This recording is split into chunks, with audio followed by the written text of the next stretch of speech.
All right, let's get into some foreign affairs news. I think I cover something in the Middle East: Israel, Hamas, Gaza, Iran, Lebanon. I touch on the Middle East at least a little bit every day, and not for any other reason, because it's the news, and perhaps more importantly, because a lot of the interpretations of the news, a lot of the analyses that we're seeing out there on both sides, to be clear, are inaccurate, or they're not really seeing the big picture. And this is another example of one where not this report itself, this report from endtimeheadlines.org is actually very accurate as a news story.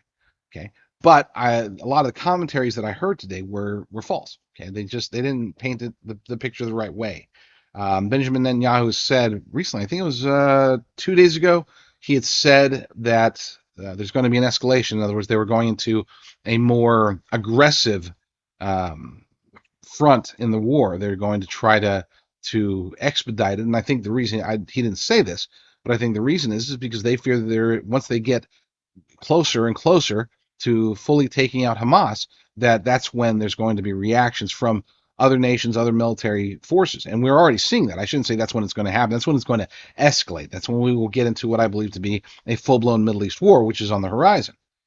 But in the meantime, we have those within his war ministry that are saying that this is not going to be over in weeks, that we are looking at several months of war, and that's not taking into account if Iran gets directly involved, which they're already involved, of course, through their proxies because they're cowards. That's just their modus operandi, is to get involved through other people. That's what they do. Of course, then again, you could also make the same claim about the U.S. government throughout the decades, but it is what it is. You can say the same about Russia and China for sure. So we're there's a whole lot of us out there that are doing it the cowardly way. But anyway, according to this article, Israel is now preparing for war across 7 fronts. Israel has warned they are in a war on 7 fronts as attacks recorded in a handful of neighboring countries in the last 48 hours sparked fears of the conflict escalating to the wider region. In an address to the Israeli government on Tuesday, Yoav Gallant, the country's defense minister and one of only 3 members of its war cabinet, said they were coming under attack from Gaza, Lebanon, Syria, the West Bank, Iraq, Yemen, and Iran. There's a quote from him: "We are in a multifront war and coming under attack from 7 theaters." His comments came as explosions were recorded off the coast of Yemen, presumed to be an attack by Iranian-backed Houthi rebels, and missiles were fired into Israel by the Iranian-backed Hezbollah forces in southern Lebanon. The British Maritime Authority said on Tuesday that missiles had been sighted off the coast of Yemen near Houthi positions and advised vessels traveling through the Red Sea to transit with caution. They said they had also seen multiple explosions in the area throughout the day, though there were no casualties. The reported incidents came a week after the United States announced a multinational maritime security initiative in the Red Sea in response to attacks on vessels by Yemen's Houthis. The Iranian-backed Houthi militia has been attacking commercial vessels in the Red Sea since October, a campaign the group says is in solidarity with Palestinians besieged by Israel in Gaza. Israel's military said that more than 1,000 miles directly north, southern Lebanese forces had hit a church and injured a civilian after an exchange of missiles across the border. And I actually heard there were 9 injuries, not just a single civilian. But maybe I have more recent news. They accused Iranian-backed Hezbollah of deliberately firing at Israeli citizens and religious sites after a Greek Orthodox church was struck on Tuesday. Maybe that's what he's talking. Maybe that's the one that I heard about, where 9 people were injured. There were an additional 2 attacks recorded in northeastern Egypt, close to the southern Israel and Gaza border, and on the Israeli embassy in New Delhi, India. There were no casualties in either attack, and it remains unclear who was behind them. On Monday, meanwhile, a watchdog said an Israeli airstrike in Syria killed an Iranian general, while U.S. warplanes hit Iranian-backed militias in Iraq, which had wounded American soldiers in drone strikes. Both drone attacks led to vows of revenge. And this is where we get into the poor analysis. And again, the poor analysis is not coming from endtimeheadlines.org. They did a great job of just reporting the news, as they generally do.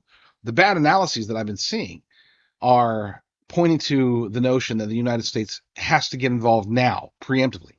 We're seeing people such as Senator Lindsey, military industrial complex Graham, okay, the person who I believe is amongst the top 4 or 5 most compromised members of Capitol Hill, most compromised members of our Congress.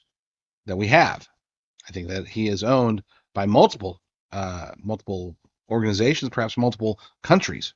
I think he's probably a step below Mitch McConnell, who's clearly owned by not just Big Pharma, but also the Chinese Communist Party. And I think there's others out there that may be on equal footing. But when you have these neocons out there pushing and pushing and pushing for us to get directly involved, pushing and pushing and pushing for us to preemptively strike Iran, that is dangerous, because that is a guarantee of not just the Middle East itself exploding, but perhaps more importantly, for at the very least Russia and probably other nations outside of the Middle East to get directly involved.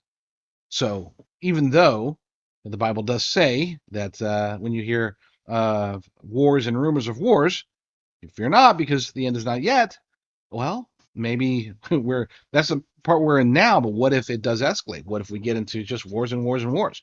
The rumors of war is all gone. What if we engage in Taiwan? God forbid. What if we engage in Venezuela? God forbid.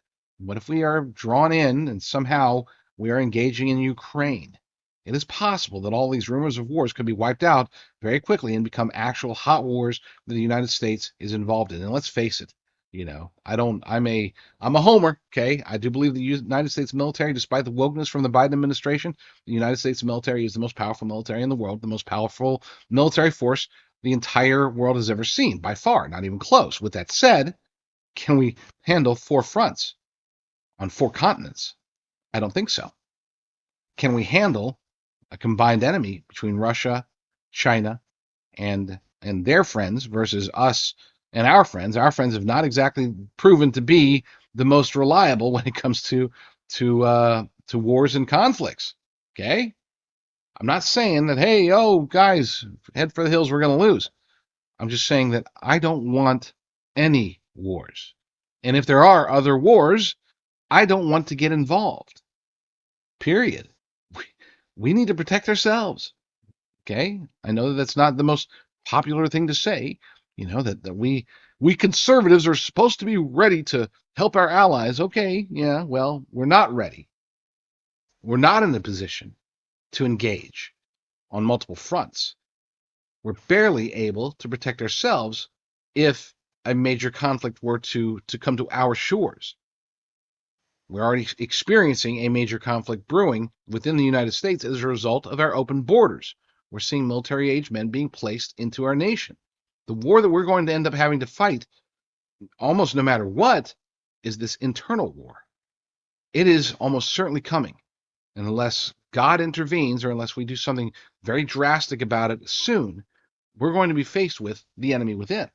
So don't tell me, oh, let's go bomb Iran, bomb Moscow, bomb Beijing, take out Venezuela, do everything. No, I don't want to hear it. Okay? I don't. We can't handle it. Sorry. I'm a homer. I love this nation. But we're not ready for that level of fighting. Not even close.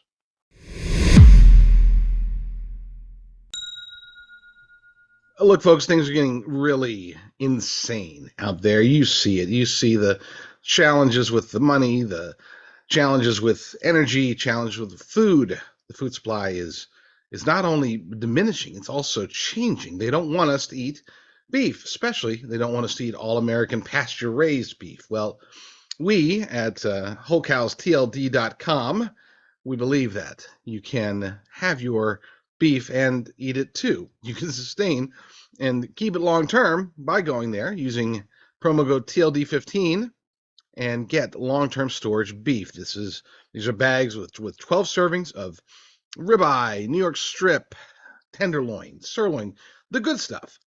All sous vide and then freeze dried, put into a Mylar bag with oxygen absorbers so that they can maintain a shelf life of up to 25 years without refrigeration, of course. So go to wholecowstld.com and get you some beef, a lot of it, as much of it as you possibly can. Use promo code TLD15 for 15% off at wholecowstld.com.